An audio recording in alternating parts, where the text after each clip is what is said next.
Hello， 各位朋友，大家好，我是美国加州临床心理师 Caitlin， 欢迎来到我的频道。我们之前有谈过，就是如果你有边缘型人格倾向的话，如何跟你的这样子的一个特质好好相处。那我们今天呢，就来跟大家讨论一下，如果你身边爱的人，不管是你的家人或者是伴侣、你的朋友，有边缘型人格特质的话，我们要怎么跟他们相处？我们一起来看看吧。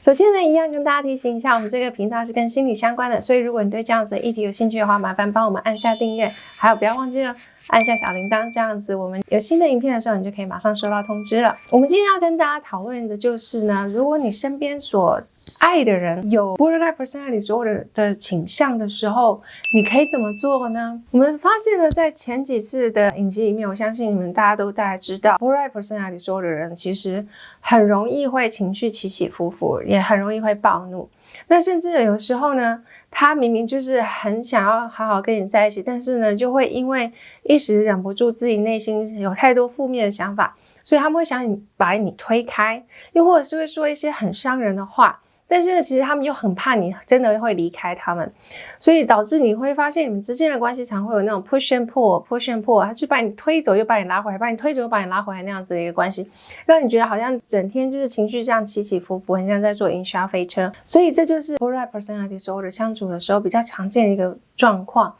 那其实相对的，跟他们相处的人有的时候也会被他们激怒到，甚至也会跟他们吵起来，或者是呢觉得非常无奈，甚至觉得自己好像到最后变成已经是一个 shut down 的一个状态。所以我们今天跟大家讨论一下，如果你身边的不管是家人啦，或者是你的另外一半啦，或者是朋友有这样子的倾向，但是你又觉得你很想要好好经营这样子的一个关系，知道他们其实是内心是善良是好人，只是你希望能够有更好的互动的话，今天我们就来教大家一些比较简单的一些方法。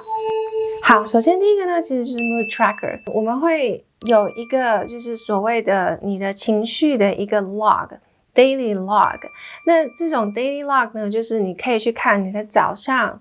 中午或晚上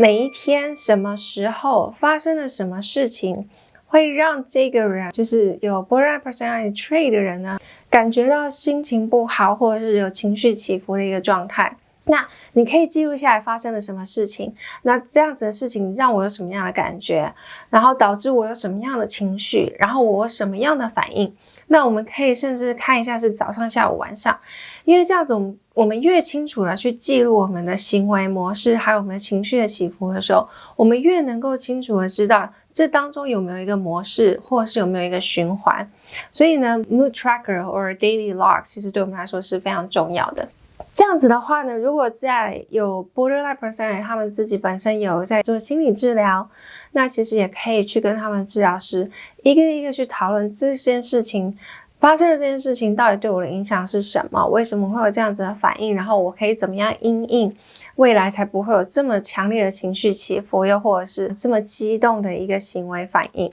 OK， 所以第一个非常重要。那第二个呢，就是 structured life， 就是规律的作息。所以呢，我们在设定界限跟规范方面就变得非常非常的重要。怎么说呢？因为当我们越清楚知道 OK 这个时间这件事情我应该要做什么，我应该要怎么做，那其实我就可以知道有所期待，然后我可以期待我做这件事情之后会得到什么样的一个结果。例如说早上起床，可能我被期待的是我要先整理好我的床铺，然后我可能需要做早餐，那我吃完早餐之后为自己洗碗筷，这些是我所期待的，我知道我必须要做的。当我知道我必须要做这些事情的时候，我就会去做，那就不会有什么太大的一些所谓情绪起伏。但是当我们这一切界限是模糊的，就是例如说有时候我妈妈会帮我整理床铺，又或者是可能说有时候我爸爸会帮我买早餐，又或者是有时候有早餐有时候没早餐，这样子一个比较混乱的一个状态的时候，其实就更容易会让有 borderline personality 所有的人不知所措，又或者是呢甚至会想个更多，想太多，会觉得今天为什么这个人没有帮我准备早餐，是不是他昨天发生什么事情在生我的气，或者是他今天又讨厌我了，很容易引发他们的焦虑跟害怕。所以我们为了要减少他们这样子不必要的一些焦虑跟害怕，其实我们能够把所谓的作息跟规范还有界限都设定的越清楚越好。这样子呢，反而让他们能够更清楚的知道哪些行为是可以被接受的，哪些行为是不能被接受的，那他们就更能够知道说自己该怎么做。那所谓的有一个比较规律的一个生活作息，也包括例如说睡眠，我们上次有提到充足的睡眠也非常的重要。如果我们能够有充足的睡眠的话呢，相对我们情绪也会稳定非常多。我们如果是在一个比较疲惫的状态的话，我们情绪反应就会相对比较大一点。那一样的，在家里头呢，如果我们能够有这样子一个明确的规范，有一个比较健康的一个界限的时候，我们能够提供一些适当的社会支持，有一个稳定的社会支持，相对的，我们之前也有提到，他们比较一个冲动的行为会容易导致他们会有物质滥用的一个倾向，那这样子也相对会减少他们在物质滥用这方面的一个倾向，包括也可能会减少他们自伤或者是自我毁灭的一些行为。第三点，身为他们身边的人呢，不管是伴侣或者是家人或者是好朋友，其实呢，因为我们跟他们很接近，所以其实了解我自己也是一个非常重要的一个人生课题。怎么说呢？因为我们跟他们相处的时候，你会发现他们不断会踩你的点，所以越是如此呢，越需要清楚的知道，那我自己的 trigger 是什么，有哪些事情对我来说是会让我感觉到非常不舒服、非常生气，或者是让我感觉到就是我被侵犯了，我的界限被侵犯了。如果有的话，试着理清楚自己的 trigger 是什么。如果自己不是太清楚的话，一样回到我们第一点，试着用那个mood track 或者是 daily log 像这样子的东西呢，去了解自己在哪些情况下可能会比较容易生气，或者是比较容易会被激怒，或者是感觉到不舒服，